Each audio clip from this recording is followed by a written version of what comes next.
মহান আল্লাহ বলেন, জাল হক এসেছে সত্য, ওয়াজাহাকাল বাতিল চলে গেছে মিথ্যা, ইন্নাল বাতিলা নিশ্চয় মিথ্যা, কানা যাহুকা চিরদিন মিথ্যা। আমি বহুদিন যাবত ভাবতাম যে আল্লাহ সুবহানাহু ওয়া তাআলা কেন পবিত্র কোরআনে এত বিস্তারিত করে বনী ইসরাঈলের ঘটনা বলল, আর দুনিয়ার কোন জাতির ঘটনা এত বিস্তারিত বলেনি। কি আদ, কি সামুদ, কি লুত, এক দুই বাক্যে শেষ করে দিয়েছে, এক দুই বাক্য। আদ, সামুদ, লুত অন্যায় করেছিল, ধ্বংস করে দিয়েছে, এক দুই বাক্যে শেষ। আর ঘটনা বর্ণনা করেছে ডিটেইলস বনী ইসরাঈলের কোরআনে। কোরআনের মতো একটা দামি গ্রন্থে, যার প্রত্যেকটা বাক্য, প্রত্যেকটা হরফ, প্রত্যেকটা বর্ণ দামি, সেখানে বনী ইসরাঈলের ঘটনা দিয়ে পরিপূর্ণ করে রাখা আছে। এটা আগে বুঝতাম না। এখন মুসলমানদের চরিত্র দেখে, ইউরোপ ঘুরে মুসলমানদের অবস্থা দেখে, ফিলিস্তিনে মুসলমানদের উপর অত্যাচার দেখে আমার ব্রেন পরিষ্কার হয়ে গেছে যে আল্লাহ কোরআনে বনী ইসরাঈলদের আলোচনা এই জন্যই করেছে যে মুসলমানেরাও একদিন বনী ইসরাঈল হয়ে যাবে। স্বভাবে, চাল চরিত্রে, গোলামিতে, দাসত্বে বনী ইসরাঈল আর মুসলমানদের মধ্যে কোনো পার্থক্য থাকবে না। যখন এই রেজাল্টে আমি পৌঁছলাম, তখন আল্লাহর নবীর একটা হাদিসও ব্রেনে চলে আসলো, আরে এটা তো আমার আবিষ্কার করার কিছু নয়, আল্লাহর নবী তো নিজেই বলে গেছে। আল্লাহর নবী নিজে হাদিসে বলে গেছে যে তোমরা বনী ইসরাঈলদের মতো হবা দুই জুতার পাটের মতো।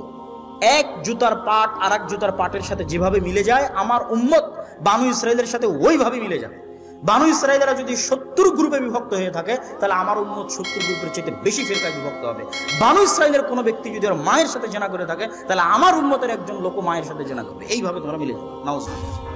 এটা আমার নতুন করে বের করার কিছু নয়, কিন্তু এটা আমার বুঝার বাকি ছিল, বাস্তবে দেখার বাকি ছিল।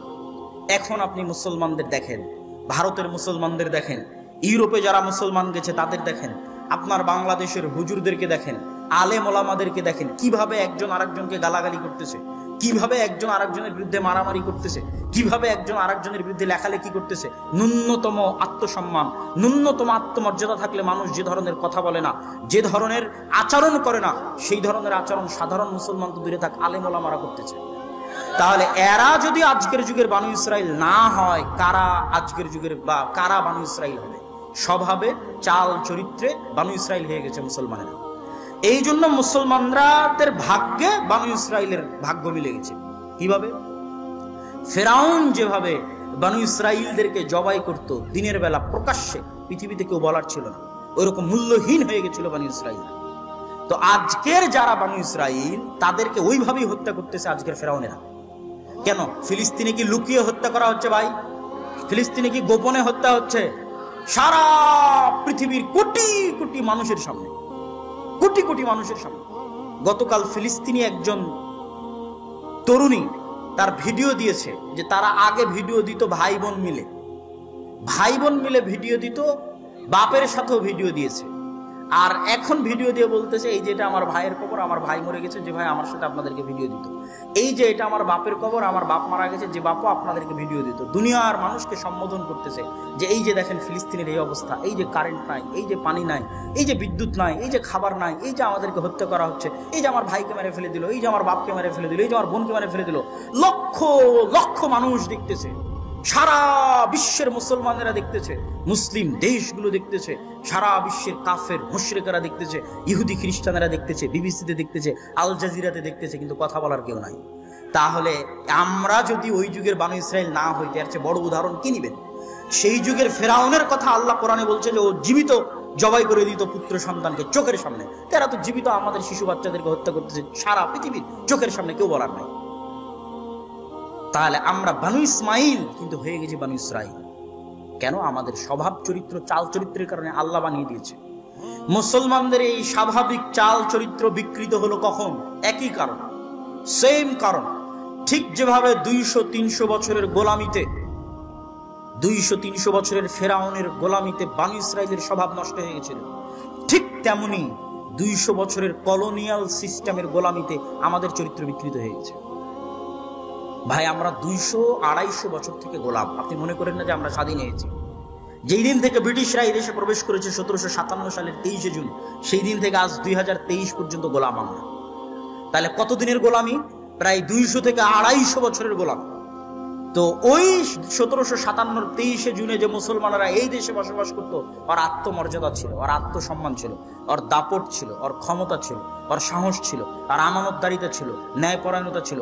আর 300 বছরের গোলামে আমাদের স্বভাব এত খারাপ হয়ে গেছে যে হুজুরে হুজুরে মারামারি লেগে যাবে, স্টেজে মারামারি লেগে যাবে, স্টেজে যদি মারামারি লাগিয়ে দেন তো মারামারি লেগে যাবে। এই হচ্ছে আমাদের স্বাভাবিক চরিত্রের বিকৃতি গোলামির কারণে।